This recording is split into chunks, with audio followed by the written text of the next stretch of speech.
अच्छा समस्त को शुभ सकाळ शुभ अभिनंदन गुड मॉर्निंग।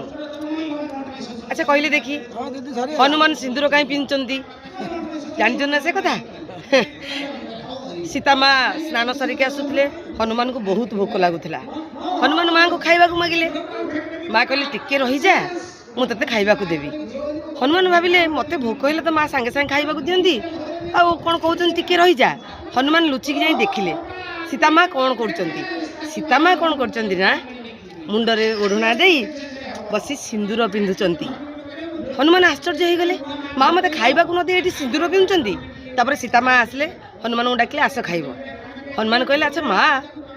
मत एत जोर भोक हो मत खाइबा न दे आप सिंदूर पिंधुंट ना हाँ तार कारण कौन ना तार कारणटा हूँ मुझे टोपाई सिंदूर पिंधि गाधे आसिकिना तो प्रभुंर बहुत मंगल हम हनुमान भाविले माँ जदि टोपिए सिंदूर पिंधिक मो प्रभु मंगल चिंता करुँचे मु तो जदि देह सारा सिंदूर ढाली पड़ी मो प्रभुंर बहुत मंगल हम तो सीता माँ खाद्य बाड़िया भितर हनुमान देह जाक सिंदूर ढाली पड़े ठीक कहली ना।